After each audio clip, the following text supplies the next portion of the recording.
नमस्ते, good morning. I hope कि मेरी आवाज़ आ रही होगी।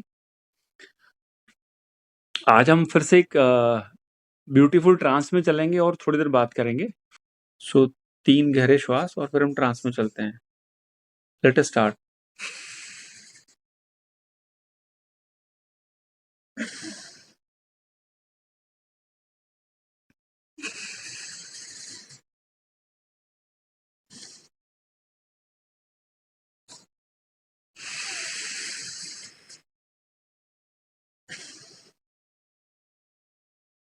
सहजता से अपनी आंखें बंद कर लें। फ्रंटल लोब के सामने माथे के बीच में अपनी कॉन्शियसनेस को लाने की कोशिश करें। आपकी बॉडी में जितनी भी एनर्जी है, इधर-उधर जहाँ स्कैटर्ड हो रही है, सबको माथे के बीच में लेके आएँ। आपका फ्रंटल लोब है, जहाँ पर थर्ड आई कही जाती है, माथे के बिल्कुल सेंटर में आप अपनी कॉन्शियसनेस को लेकर आएँ। श्वास को सहज कर लें। माथे के बीच में अपनी पूरी ऊर्जा को केंद्रित करें। बिल्कुल सेंटर में आपकी कॉन्शियसनेस आ गई है। आँखें आपकी बंद है। माथे के बीच में आपको कंप्लीट एनर्जी फील हो रही है। थोड़ा सेंसेशन भी फील हो सकता है वहाँ पर। माथे के बीच में आपकी सारी एनर्जी आ गई है। जितनी भी आपकी एज है, उसके अकॉर्डिंगली पास्ट में जिसके साथ भी आपके रिश्ते रहे हैं, जो भी आपको लगता है कि बिटर एक्सपीरियंसेस रहे हैं, बहुत बार हम सॉरी नहीं बोल पाते हैं। बहुत बार हमें लगा कि हमसे गलती हो गई है। कोई भी शख्स के साथ हमने मिसबिहेव किया, उसको गलत कहा या उसका डिसओबे किया उसको या कुछ भी करा। ऐसी पर्सनैलिटी को आप पिक करें। आपको लगता है कि आपके मन के अंदर गहरे में कहीं रिग्रेट, कहीं आप पाल कर बैठे हैं। कुछ भी, किसी भी कारण आपको लगता है कि इस तरह की चीज़ आपके अंदर है। वो शख्स आज आपके टच में नहीं है। हो सकता है टच में हो सकता है कम टच में हो सकता है टच में ना हो, कोई भी एक सीक्वेंस होगा। पास्ट में आप उनके साथ अच्छे से रहते थे, आपकी फ्रेंडशिप अच्छी थी या कुछ भी थी। ऐसे बहुत सारे रिश्ते मिलेंगे, जिनके बारे में आप कहीं न कहीं पर दिल की गहराइयों में ऐसा सोचते हैं कि शायद मैंने गलत किया। अगर शायद आ रहा है आपके पास, तो राइट नाउ अभी के अभी हम अपने एंड से उनको सॉरी बोलेंगे। कभी भी हेवी वेट के साथ ट्रैवल नहीं करना चाहिए। ट्रैवलिंग हमेशा लाइट वेट के साथ होती है। इस तरह के जो भी मेमोरीज़ आप कैरी कर रहे हैं, कि कोई भी मेमोरी हो सकती है कि आज से 10 साल पहले आपका कोई दोस्त था, आपके साथ अच्छी दोस्ती थी, लेकिन कुछ अचानक एक दिन ऐसी घटना घटी या कोई बात हुई या कुछ इवेंट हुआ और उसके बाद से आपकी दूरियाँ बढ़ती चली गई। ऐसे फेसेस, ऐसे लोग आपके आस-पास अभी भी हो सकते हैं। आपको लगता है कि आपने कभी न कभी किसी के साथ मिसबिहेव किया। आपको लगता है कि आपने कभी किसी को गलत बोला और आपको सॉरी बोलने का मौका ही नहीं मिला, क्योंकि अपार्ट हो गए, आप अलग हो गए, आपने शहर बदल लिया, उन्होंने शहर बदल लिया, उन्होंने कंपनी बदल लिया, आपने कंपनी बदल ली, व्हाटएवर रीज़न आपका कनेक्ट नहीं रहा है। बस वो फॉर्मेलिटी के साथ दुनिया को दिखाने के लिए फेसबुक पे फ्रेंड हैं। आप राइट नाउ उनको सॉरी बोल रहे हैं। आप उनको अपने एंड से माफ़ कर रहे हैं।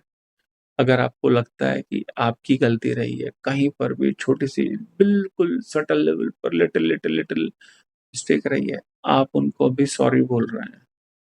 राइट नाउ आप अपने ग्रजेस, अपना जो गार्बेज इकट्ठा कर लिया है, उसको सोच-सोच के इतने सालों से, हो सकता है रिसेंटली किसी के साथ आपकी कुछ बातचीत, बहस हुई हो, आपके अंदर कोई गार्बेज इकट्ठा हो गया है। Right now you are using the word SORRY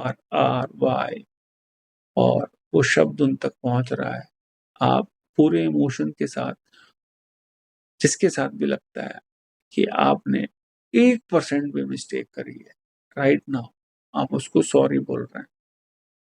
क्योंकि आपने उस किसी ख़ास वजह से अपने अंदर रिग्रेट इकट्ठा कर लिया है और आप जब भी वैसा सोचते हैं या उस शख़्स के बारे में सोचते हैं, आपको अच्छी फीलिंग नहीं आती है। कहीं न कहीं पर आप, if you are not 100% clear कि मेरी कोई गलती नहीं थी और आपके साथ रिलेशन है, बहुत बार ऐसा भी होता है कि आज भी आपका उनके साथ मिलना-जुलना, आना-जाना, खाना, बट वो वार्मथ नहीं बची। वो लहज़ा नहीं बचा हुआ है। आप राइट नाउ उनको सॉरी बोल रहे हैं। कंटिन्यूअसली आप इसको फ़ील कर रहे हैं कि हाँ, मेरे से ये मिस्टेक हुई है।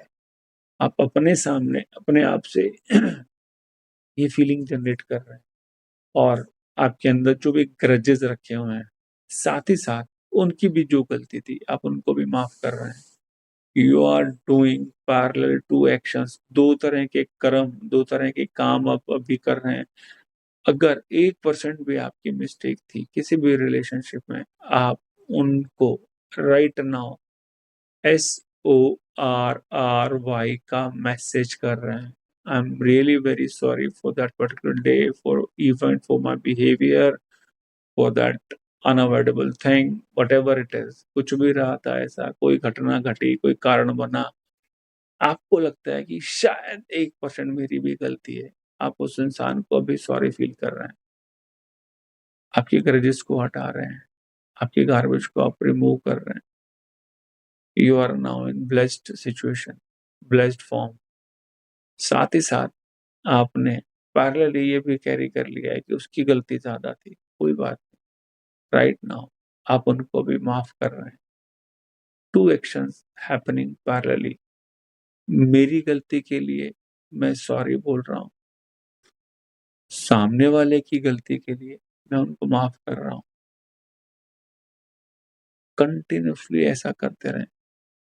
आप उनकी गलती की वजह से अपने अंदर ग्रजेस लेकर बैठ गए हैं। वो ग्रजेस भी आप क्लियर कर रहे हैं। हाउ? आप उनको माफ़ कर रहे हैं। आपने उनको बिल्कुल माफ़ कर दिया है और इसकी वजह से जितना भी पहाड़ है ग्रजेस का या कूड़ा-करकट इकट्ठा आपने कर लिया है, वो सब अभी रिमूव होता जा रहा है। माथे के बीच में आपकी कॉन्शसनेस है। आप सामने वाले को सॉरी बोल रहे हैं और उन्होंने जो भी किया है उसको आप माफ़ कर रहे हैं। These 2 actions are happening continuously. सामने वाले को माफ़ कर दिया है आपने और आपकी कोई गलती है, उसके लिए आपने सॉरी बोल दिया। It is happening continuously. Maybe आपके सामने एक फ़ेस की बजाय अब दूसरा फ़ेस आ गया हो, तीसरा आ गया हो, चौथा आ गया हो। आप हर एक फ़ेस के साथ इसी एक्शन को दोहराते जा रहे हैं।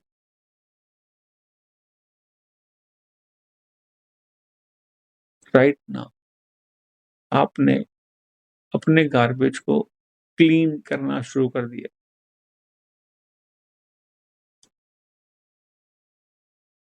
आपने को सॉरी बोल दिया। नेक्स्ट टाइम जब भी आप उनसे मिल रहे हैं, तो स्माइलिंग फेस के साथ मिल रहे हैं, हग करके मिल रहे हैं। इन इमोशंस को, इन पिक्चर्स को राइट नाउ आपके न्यूरॉन्स एब्ज़ॉर्ब कर रहे हैं। आपने जो भी फेस याद किया, उनको हग कर लिया है एंड आप कहीं पर भी बैठे हैं, टॉकिंग मूड में हैं, आप बातें कर रहे हैं, कोई ग्रजेस, किसी भी तरह की नेगेटिव फीलिंग आप कैरी नहीं कर रहे हैं। आप उस रिश्ते को एक नई डायमेंशन दे रहे हैं। आप दोनों बैठ के बातें कर रहे हैं, खाना-पीना एन्जॉय कर रहे हैं।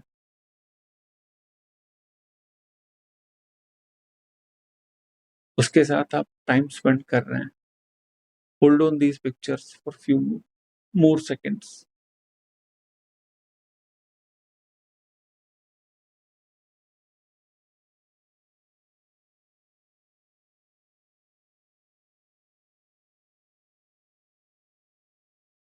ऐसे ही पिक्चर बनाते रहें।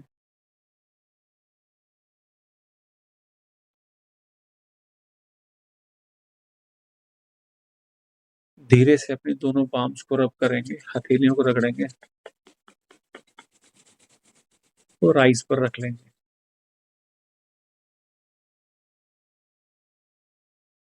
ग्रैटिट्यूड फ़ील करें। सहजता से अपनी आँखें खोल लें। बैठे रहें थोड़ी देर ऐसे ही। सेशन तो मैं वाइंड अप कर रहा हूँ। आप सब लोगों का बहुत-बहुत धन्यवाद।